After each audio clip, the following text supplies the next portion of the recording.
Hello जी, क्या हाल चाल। तो आज हम देखने वाले हैं OLTP के बारे में, OLAP के बारे में और क्या होता है नॉर्मलाइजेशन। इन तीन चीज़ों को हम देखेंगे। तो चलिए स्टार्ट करते हैं।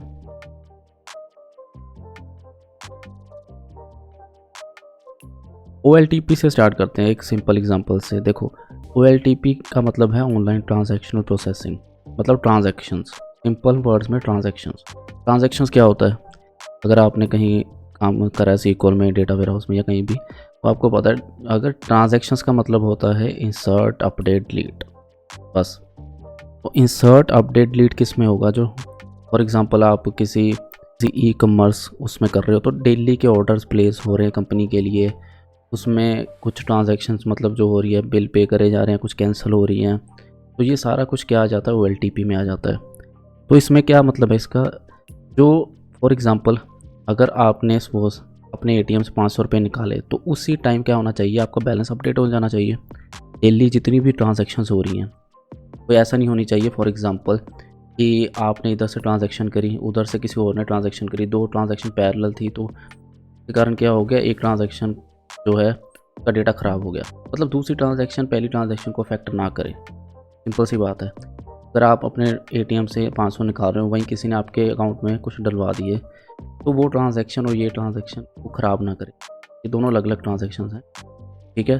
तो ये सारा कुछ मेंटेन करना बहुत ज़रूरी है। और फॉर एग्ज़ाम्पल आपको किसी ने पैसे दिए, ठीक है? उसके अकाउंट में से 500 रुपया जो है उसको उसने आपको दिया, तो आपके अकाउंट में आना चाहिए और उसमें के अकाउंट में माइनस होना चाहिए।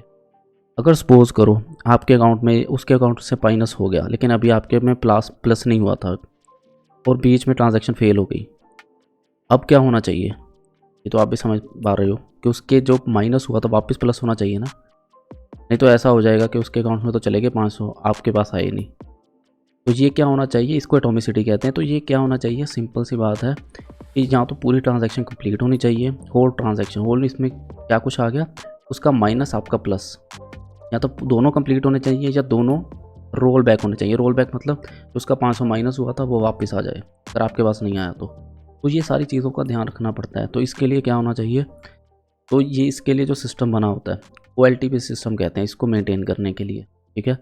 तो क्या होता है? बिगिन ट्रांजैक्शन मतलब आपकी ट्रांजैक्शन स्टार्ट हो रही है, तो उसमें जब तक आप कमिट नहीं करोगे वो सेव नहीं होगी। यानी कि किसी के अकाउंट से 500 माइनस हुए हैं, अभी तक वो फाइनल सेव नहीं हुआ। जब तक दूसरे के अकाउंट में प्लस नहीं होंगे, आप कमिट होगी ट्रांजैक्शन, तब सेव होंगे। अगर नहीं हुआ तो सारा कुछ रोल बैक वापस हो जाए पहले जैसा। तो ये सारी प्रॉपर्टीज़ होती हैं कुछ जो कि OLTP सिस्टम में होती है, दूसरे में नहीं होती। किसी OLAP जो हम आगे देखेंगे में नहीं होती ये प्रॉपर्टीज़, ठीक है?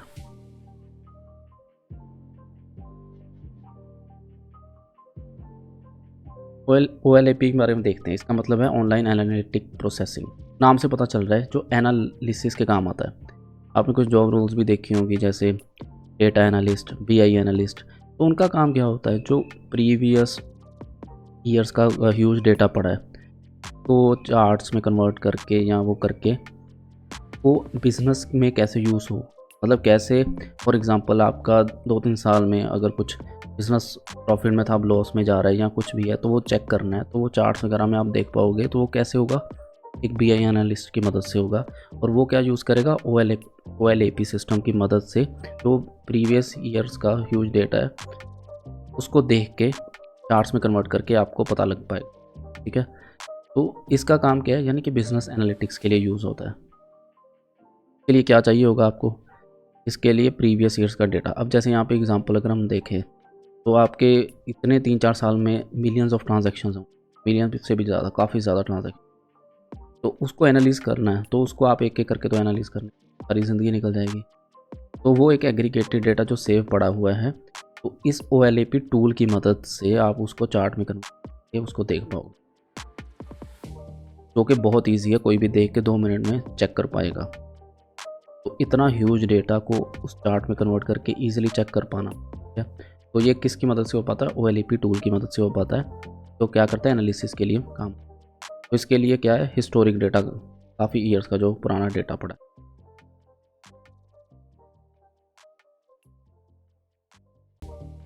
अब जैसे मैंने आपको डेफिनेशन बताई थी, अगर सिंपल से OLTP के बारे में पूछे जाएंगे तो वो क्या है, ट्रांजैक्शन यानी कि इंसर्ट अपडेट डिलीट। वो किसके लिए होता है, जो फास्ट एंड फ्रिक्वेंट ट्रांजैक्शंस है उसके लिए जो आपका टूल है। अभी अभी कोई ट्रांजैक्शन आई, ठीक है, कुछ अकाउंट में ऐड हुए था 1000 रुपये, तो वो टूल इंसर्ट कर पाए, वो टूल अपडेट कर पाए, वो टूल अगर कुछ डिलीट हुआ डिलीट कर पाए, ठीक है। वो कैसे कर पाए, फ्रीक्वेंट मतलब बहुत जल्दी। फॉर एग्जांपल आपका डेटा बहुत ज़्यादा है, ठीक है, तो आपने उसको ये टूल इस तरीके से करेगा नॉर्मलाइज कि अब आप अपडेट कर रहे हो, अगर इतना बड़ा डेटा है, अगर उसको वो काम 1 सेकंड में करना चाहिए तब जाके आपका ये चलेगा। तो वो टूल क्या है, OLTP। तो ये अपडेट इंसर्ट को 1 सेकंड में कर रहा है, तब जाके आपका बिजनेस चल पाएगा। तो ये किसकी मदद से हो पाएगा, OLTP टूल की। तो इसमें मेन क्या है, फ्रीक्वेंट यानी बहुत जल्दी हो, इंसर्ट भी बहुत जल्दी हो, अपडेट भी बहुत जल्दी हो, डिलीट भी बहुत जल्दी हो। तो ये टूल्स बेसिकली इन 3 चीज़ों को फोकस में रख के बनाया जाता है।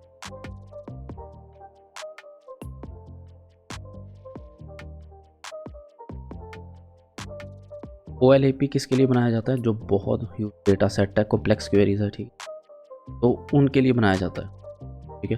जैसे यहाँ पे एग्जांपल से देखते हैं, अगर आपका बैंक ही अगर उसमें अगर चेक करना है कि टॉप 5 सिटीज़ जिनकी सबसे ज़्यादा विड्रॉल हुई है प्रीवियस ईयर में या लास्ट ईयर में या 6 मंथ्स में, जैसे भी, तो आप कैसे कर पाओगे, OLAP टूल कर पाओगे, जो कि उसके पास वो ह्यूज डेटा पड़ा है एग्रीगेटेड फॉर्म में, जिसके सेलेक्ट बहुत जल्दी चलती है। तो वो इंसर्ट अपडेट डिलीट बहुत जल्दी चलती है किस में, OLTP में। सेलेक्ट बहुत जल्दी किस में चलेगी, OLAP में।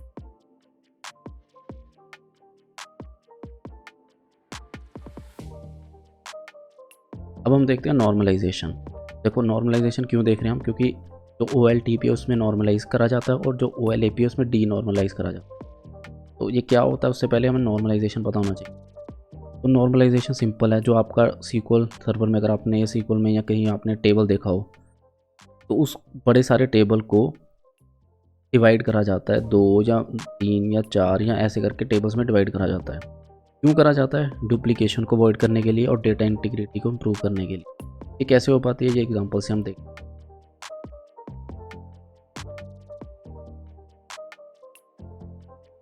एक एग्जांपल ले ली, सपोज आपको जैसे कोई सिंपल एग्जांपल, अगर आपने किसी लाइब्रेरी में का डेटाबेस है, तो वहाँ पे आपके पास एक टेबल है, उसमें बुक्स है, उनके आईडीज, उनका title name, author name, publisher और एड्रेस, ठीक है। ये एक सिंपल एक छोटी सी एग्जांपल है। अब इसमें क्या है, इसमें एक टेबल रखा हुआ है, जैसे हैरी पॉटर JK रोलिंग है और उसका पब्लिशर है ब्लोम्सबरी और उसका एड्रेस है UK। अब इसको अगर नॉर्मलाइज करना हो तो इसको हम 2 टेबल्स में डिवाइड कर सकते हैं। कैसे, जैसे ये एग्जांपल, एक टेबल तो बुक्स का बना दिया, उसमें उन 2 कॉलम्स की जगह पब्लिशर नेम और एड्रेस की जगह एक पब्लिशर ID बना दी, और नेम और एड्रेस एक पब्लिशर नाम से अलग से टेबल बना दिया, उसमें डाल दिया। यहाँ से एक सिंपल एग्जांपल लिया, आपको देखने में लगा होगा कि इसका क्या फ़ायदा है। इसका बहुत बड़ा फ़ायदा है। ये तो बहुत एक छोटा सा टेबल है, अगर मिलियंस ऑफ रोज़ हों और बहुत सारे कॉलम्स हों, ठीक है, उसमें अपडेट करना बहुत मुश्किल हो जाता है, इंसर्ट करना, तो उसको ऐसे डिवाइड करा जाता है।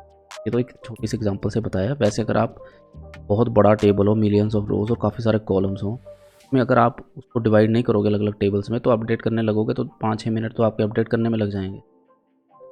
तो एक ट्रांजैक्शन में इतना टाइम लगेगा, तो इतनी जो ट्रांजैक्शन हो रही है वो तो इम्पॉसिबल हो जाएंगी। तो ये बहुत सारे टेबल्स में डिवाइड करा जाता है ताकि अपडेट 1 सेकंड में हो पाए, इंसर्ट 1 सेकंड में हो करके। अब क्वेश्चन कोई पूछ सकता है अगर कि OLTP क्यों यूज़ करती है नॉर्मलाइजेशन। वैसे तो आपको पता लग गया होना चाहिए अब तक, अगर नहीं लगा एक बार फिर मैं बता देता हूँ। नॉर्मलाइजेशन इसलिए यूज़ करती है क्योंकि OLTP में हमें क्या चाहिए, फास्ट, इंसर्ट फास्ट चाहिए, अपडेट फास्ट चाहिए, डिलीट फास्ट चाहिए।